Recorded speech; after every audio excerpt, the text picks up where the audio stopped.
साग्रजातं सगण रघुनाथान्वितं तं सजीवं सावधैतं सावधूतं परिजनसहितं कृष्णचैतन्यदेवं श्रीराधा कृष्णपादान् सगणललिता श्रीविशाखान्वितांश्च अज्ञानतिमिरान्धस्य ज्ञानाञ्जनशलाकया चक्षुरुन्मिलितं येन तस्मै श्रीगुरवे नमः। नमो विष्णुपादाय राधिकाय प्रियात्मने श्रीमद्भक्तिवेदान्त नारायण इति नामिने श्रीकृष्णलीलाकथने सुदक्षम् औदार्य माधुर्य गुणश्च युक्तं वरं वरेण्यं पुरुषं महन्तं नारायणं तां शिरसा नमामि। वाञ्छाकल्पतरुभ्यश्च कृपा सिन्धुभ्य एव च पतितानां पावनेभ्यो वैष्णवेभ्यो नमो नमः। नित्यानन्दनमस्तुभ्यं प्रेमानन्दप्रदायिने कलोकल्मषनाशाय जानवापतये नमः। नमो महावदन्याय कृष्णप्रेमप्रदायते कृष्णाय कृष्णचैतन्यनामिने गौरतिशे नमः। हे कृष्ण करुणा सिन्धु दीनबन्धु जगत्पते गोपेश गोपिकान्त राधाकान्त नमोस्तुते। तप्त कांचन गौरांगी राधे वृंदावनेश्वरी वृषभानुसुते देवी प्रणमामि हरिप्रिये। वृन्दाय तुलसीदेव्याय प्रियाय केशवस्य च कृष्णभक्तिप्रदे देवी सत्यवत्यै नमो नमः। श्रीकृष्ण चैतन्य प्रभु नित्यानंद श्री अद्वैत गदाधर शिवसदि गौरभक्तवृंद। हरे कृष्ण कृष्ण कृष्ण हरे हरे, हरे राम राम राम हरे हरे। सर्वप्रथम गुरुपाद पद्म नित्य लीला प्रविष्ट विष्णुपादष्टोत्तर शत शिष्य भक्ति वेदांत श्री नारायण गोस्वामी महाराज जी के भय चरण कमलों में पुनः पुनः दंडवत प्रणाम करते हैं। तत्पश्चात समस्त रूपानुगुरुवराचार्य षड्गोस्वामी प्रभु सपरिकर सपार्षद श्री गौर नित्यानंद प्रभु सपरिकर सपार्षद श्री राधा गोविंद सभी का भय चरण कमलों में पुनः पुनः दंडवत प्रणाम करते हुए उनसे उनके ऐतों की कृपा की हम प्रार्थना करते हैं। एवं विशेषकर शिला गुरुदेव शिला प्रभुपाद भक्ति सिद्धांत सरस्वती गोस्वामी ठाकुर, शिला भक्ति विनोद ठाकुर, शिला बलदेव विद्याभूषण प्रभु, शिला विश्वनाथ चक्रवर्ती पाद, श्री अर्जुन और श्री कृष्ण के चरणों में हम विशेष प्रणाम करते हैं, प्रार्थना करते हैं कि आपके कृपा से ही आज भगवत गीता हमारे लिए उपलब्ध हुई है। तो आप हम पे कृपा करें कि इसको हम समझ पाएँ, इसको अपने जीवन में पालन हम कर पाएँ। तो हमारा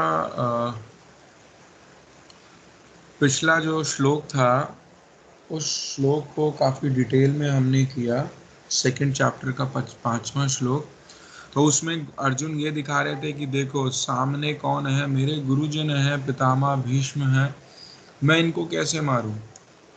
और उन्होंने क्या कहा कि ये महानुभावान है, ये महान जन है, ठीक है ना, गुरुजन है, मैं इनकी कैसे हत्या कर दूं।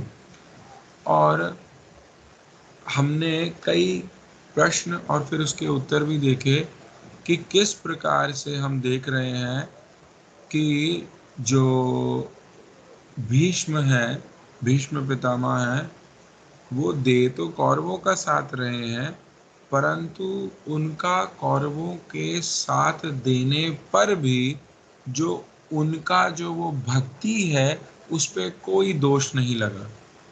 ठीक है, तो कई कारण हमने 5-6 कारण हमने पिछली बार सुने थे कि है ना, कि कैसे उनकी भक्ति पे कोई भी आँच नहीं आई, मतलब वो शुद्ध भक्त थे हैं। और कौरवों का पक्ष लेते हुए भी क्या है, उनकी भक्ति को कोई प्रभाव नहीं पड़ा।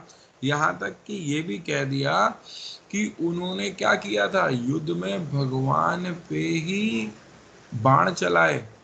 उन बाणों ने भगवान को कई जगह क्या किया, चोट भी पहुंचाई, उसमें से रक्त भी बहा। कह रहे हैं परंतु फिर भी क्या है, उनके उनकी जो भक्ति है उस पे कोई क्या है, कोई भी आंच नहीं आई, या ये कह सकते हैं कि उनकी भक्ति पे कोई भी दाग नहीं लगा।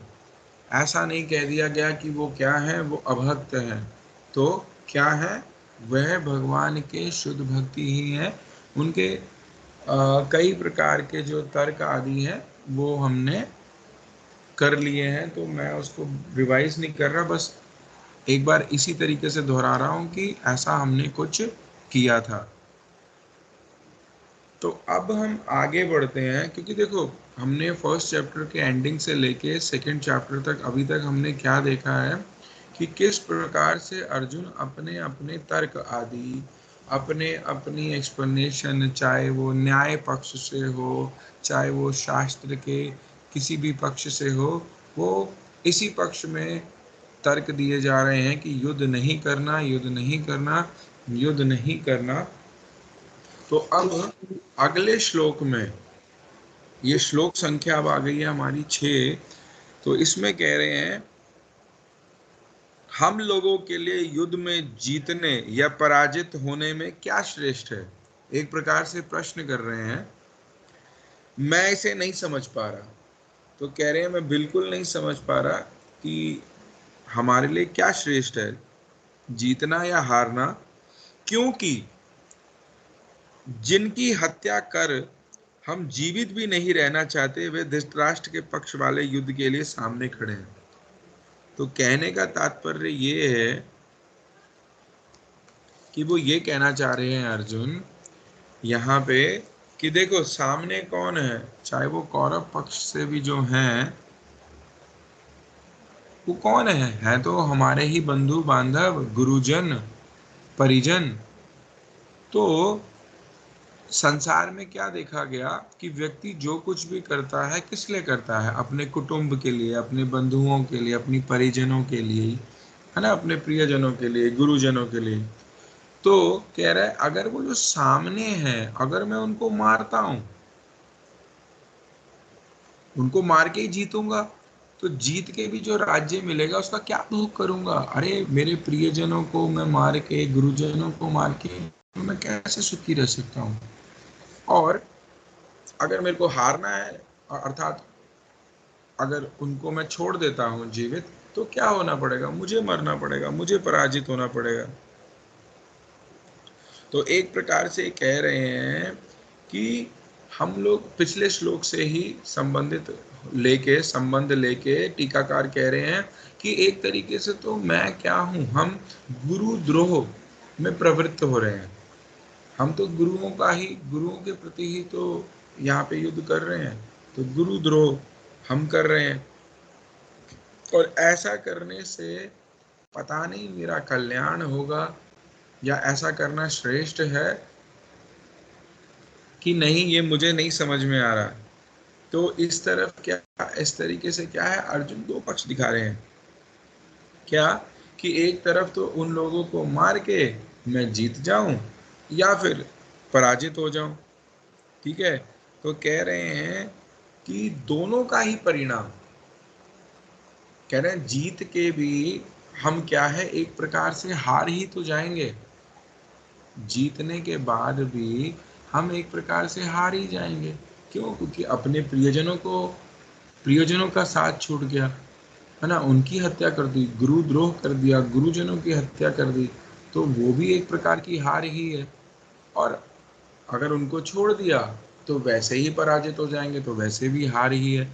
तो कह रहे हैं दोनों, मेरे को तो इस समय दोनों पक्ष से ही केवल और केवल पराजय ही दिख रही है, तो मुझे समझ में ही नहीं आ रहा कि क्या करूं। ऐसा वो कृष्ण के सामने कह रहे हैं। तो यहाँ पे श्रील बलदेव विद्याभूषण प्रभु की जो टीका है उसके अनुसार अगर हम देखना चाहें तो कह रहे हैं कि अर्जुन क्षत्रिय है, उसका जो स्वधर्म है, जो उसका क्षत्रिय धर्म है, वो तो उसको क्या कहता है कि भाई तुम्हें तो युद्ध करना चाहिए।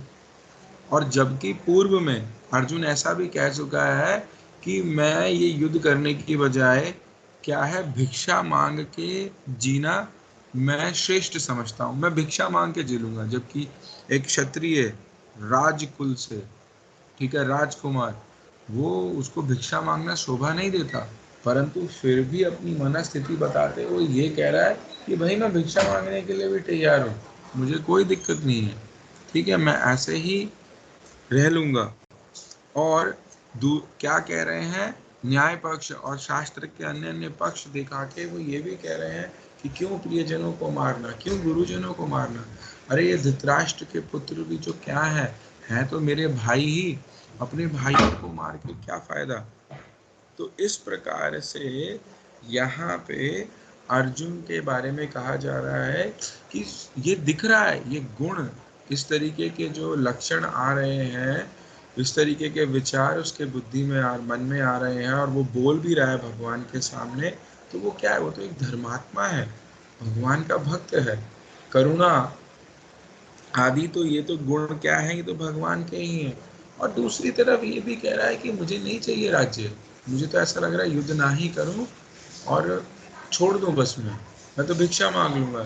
तो एक प्रकार से ऐसी वस्तुओं से, राज्य आदि वस्तुओं से वो विरक्ति भी दिखा रहा है, ठीक है, उसको उसको कोई आसक्ति भी नहीं है उनके साथ, ठीक है।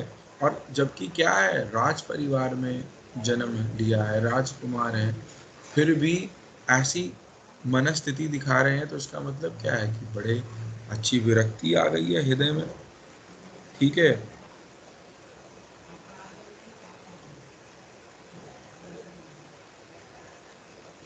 तो इसीलिए दिखाया गया यहाँ पे कि भक्त कैसा होता है, भक्त के हृदय में दया करुणा आदि होती है।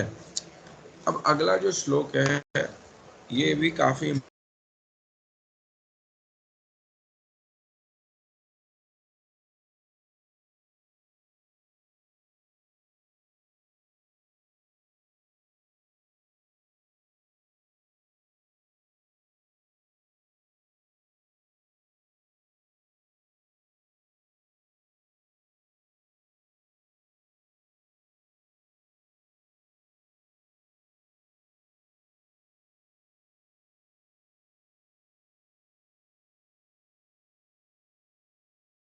आवाज नहीं आ रही प्रभु जी, आवाज नहीं आ रही। और लोगों को आ रही है? आवाज नहीं आ रही प्रभु जी। आवाज नहीं आ रही।